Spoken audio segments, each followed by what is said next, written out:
ti s'ke asnjë të drejtë, as politike, as morale të flasësh në emër të popullit, sepse të paktën në këtë sallë, në emër të popullit, ka një shumicë të caktuar nga vota e një viti më parë, ndërkohë që ti je thjesht dhe vetëm aksidentalisht në këtë sallë, sepse ke ardhur për shkak të dorëheqjes së një deputeti tjetër. Pra ti ke ardhur hajdutëshe në parlament. Ti. Unë nuk tallem me protestën. Protesta, kur nisi ishte diçka e bukur, nisi në emër të disa kërkesave që lidhen për mjedisin, por prej ditës pare kam thënë dhe do vazhdoj ta them, nuk e di sa mirë ndiqni statuset e mia të orës 7, transparencë është ajo, tregon se si kur hyri Saliu, hyri Gonja, hyri Qorri, apo ndonjë tjetër, flamingot fluturuan dhe ngelën sorra si puna jote. Edhe si puna e këtij tjetrit, edhe si puna e Gones, edhe po ju kthej përgjigjen të dyve. Gone, përmes këtij tjetrit, sqaro se si mund të shesi një njeri një apartament 151 metra katror për 15 milion euro. Kaq. Por petat e byrekut po hapen, siç u hapën edhe historitë e përfshirjes së lloj-lloj balte, lloj-lloj llumi. Dhe një gjë duhet ta dini. Flamingot janë një zog shumë i pastër dhe nuk rrin me llumin. Prandaj ikën nga ju. Llum. Përfundoni, ju lutem.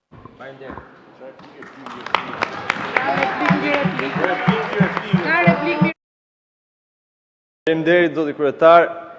Meqense kolegët nga dyja palët morën rrugën për në Strasburg për të nënshkruar rezolutën me Parlamentin Evropian, edhe pse disa qarta si shkuan aty për të luajtur letra, për të pirë verë apo për të takuar me Fredi Belerin, sidoqoftë, thirrja ime është që me parti në pushtet nuk mund të nënshkruhet asnjë rezolut e përbashkët, e cila nuk merr për bazë kërkesat e protestuesve për anulimin e ligjeve grabitqare që kjo qeveri ka miratuar. E para, anulimin e ligjit 21/2024 për ndryshimet në zonat e mbrojtura, që ka hapur rrugën masakrës mjedisore në Pish-Poronart, për cilëm kam folur që më datën 7 maj nga kjo sallë, e përsërin datën 21 maj nga kjo sallë, po që për kolegët e mazhorancës me sa duket ka rënë në vesh të shurdhër. E dyta, anulimin e ligjit për investitor strategjik, i cili u ka zhvatur të drejtën e pronës komuniteteve të tëra për t'ia dhënë miqve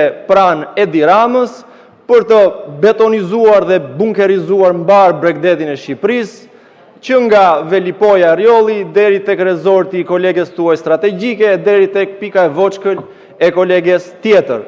Anulimin gjithashtu të paketës së maleve, që është po e njëjta tentativë për zhvatjen nga drejta e pronës tashmë në zonat malore, në ato malet cilat i kanë bërë balë pushtimit otoman dhe pushtimit serbe, që pa dyshim do t'i bëjmë balë edhe një diktatoruci si Edi Rama.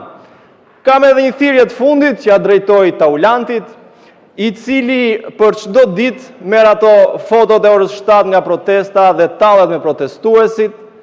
I them që Taulant, ki kujdese përballë nuk ke më Saliun, përballë ke rinin shqiptare që për plot 43 ditë po broret për një Shqipëri të re, dhe vazhdo me syleshsin tënde të tallesh me të rinjt që janë aty, dhe që pas 43 ditësh me radhë, sot ndoshta janë pak më pak se sa para disa javësh, por unë do të përgjigjem në emër të tyre, edhe pse jo me fjalët e mia, por me fjalët e personazhit nga romani i Victor Hugos, me fjalët e Gwynplenit, i cili thot: "Milord, po ju them se populli jam unë. Sot ju po më shtypni, sot ju po më tallni, por mos harroni se mjafton që akulli të kriset dhe gjithçka merr fund. Dridhuni, milord." Faleminderit.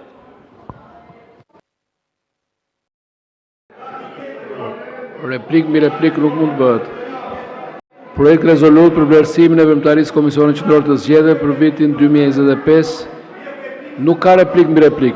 Në bazë të nerit 103.3.1 e rregullores, projekti i rezoluta do të prezantohet nga relatori i Komisionit për Nismat Qytetare, Bashkëpunimin dhe Mbikëqyrjen Institucionale, zoti Piro Vëngu. Zoti Vëngu, fjala për ju, koha deri në 20 minuta. Nderuar kryetar, nderuar koleg, ka një farë paradoksi moral kjo policia e gjuhës, policia e sjelljes që bën opozita gjithë këto ditë. Flet për censur, ushqen linçimin çdo ditë, viktimizohet këtu, po ushqen dhunën verbale dhe atë reale brenda dhe jashtë këtij kuvendi. Duhet t'i japim Cezarit dhe që takon Cezarit, se të paktën opozita e re nuk ka frikë nga vezët, si ajo e vjetra. Por realisht gjykoj që pavarësisht se citoni të mjerët zoti Muçi këtu, është një roman, mos e merrni si manual politik.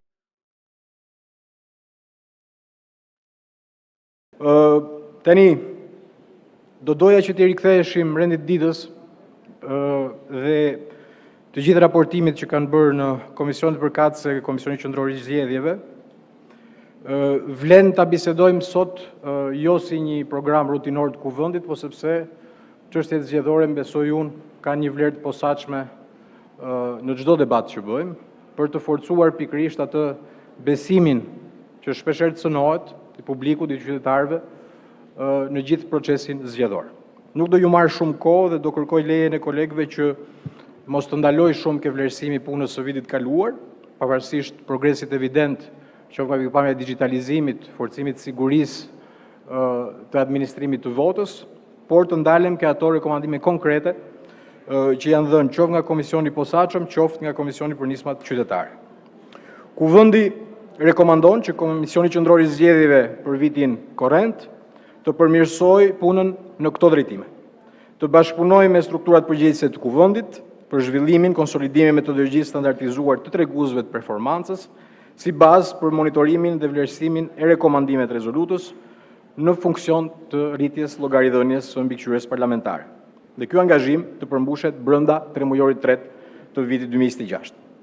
Të përfshi teknologjinë e informacionit si fushë prioritare në planin strategjik 26-31, e cila të adresoj zhvillimin, mirëmbajtjen, sigurinë, auditimin e qëndrueshmërinë e sistemeve digjitale të KQZ-s. Përfshirë objektiva të matshëm, afate, përgjegjësi institucionale, masa për sigurinë kibernetike dhe përdorimin e teknologjive të reja në proceset zgjedhore. Strategjia të përcillet kuvendit. Pika e tretë, të forcoj transparencën dhe kontrollin efektiv të financimit të fushatave zgjedhore përmes përmirësimit të sistemit elektronik të raportimit financiar, i cili duhet përshtatet dhe bazohet në ndryshimet e fundit të kodit zgjedhor, standardizimit kategorive dhe përshkrimeve të shpenzimeve, verifikimin e të dhënave të deklaruar nga subjektet zgjedhore dhe kandidatët, si dhe publikimin e raporteve financiare në format të hapur dhe të aksesueshëm për publikun. Ky element vlen edhe për debatet në Komisionin e Posaçëm gjatë këtyre ditëve.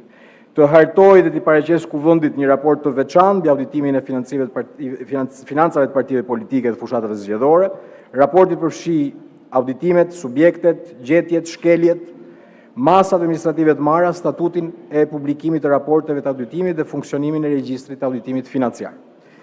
Pika 5 vijoj fuqizimin e strukturës përgjegjëse për trajnimet, për të siguruar forcimin e kapacitetit të komisioneve zgjedhore në nivele vendore, grupeve të numërimit të votave, duke siguruar pjesëmarrjen e anëtarëve të këtyre komisioneve në sesionet e trajnimit, të zhvillojë më tej përmbajtjen e kurrikule, standardizimit tyre duke përgatitur manuale të thjeshta të përdorshme lehtësisht nga grupet e synuara. Kjo pikë është posaçërisht e rëndësishme sepse sa më shumë informacion ka, sa më shumë kulturë demokratike ka për mënyrën se si votohet, mënyrën se si administrohet vota, mënyrën se si mbrohet vota dhe si ajo numërohet, aq më pak vend ka për teori konspirative apo për anatemime të këtij procesi. Pika 6, monitoroj zbatimin e masave për akses të pavarur dhe efektiv për personat me aftësi të kufizuar në procesin zgjedhor. Të gjithë që jemi marrë me procese zgjedhore e kemi vënë re sa e rëndësishme cilësia e vendit ku votohet dhe kjo është një pikë shumë e rëndësishme për sa i përket të gjitha grupeve me aftësi ndryshe që duhet të kenë të drejtën e tyre të pacënueshme për të votuar. përmes verifikimit paraprak të qendrave të votimit, hartimit të një plani për përshtatjen graduale të infrastrukturës në bashkëpunim me njësitë e vetëqeverisjes vendore. Pika 7 të siguroj përmbushjen efektive e detyrimeve institucionale që lidhen me rekomandimet OSBE-ODIR-it, këtu një pikë konsensuale për gjithë ma mërmëndja përmes identifikimit masave konkrete që janë kompetencë e KQZ-s dhe hartimit të një plani veprimi për zbatimin e tyre. Zbatimi i këtyre rekomandimeve të përfshihet si seksioni përhershëm në raportin vjetor të KQZ-s. Pika 8 të intensifikoj përpjekjet për edukimin e votuesve, identifikimin elektronik, votimin jashtë vendit, mënyrën e plotësimit fletës votimit dhe denoncimin e shkeljeve zgjedhore, me qëllim që çdo zgjedhës të ketë informacion mjaftueshëm për të votuar në mënyrë të pavarur, të informuar dhe të sigurt. Pika 9 të zgjeroj objektivat dhe grupet e synuar të programeve edukuese, duke përfshirë dhe administratën publike, me modulet posaçme mbi neutralitetin institucional, ndalimin e përdorimit të burimeve shtetërore dhe parandalimin e shkeljeve gjatë fushatës zgjedhore.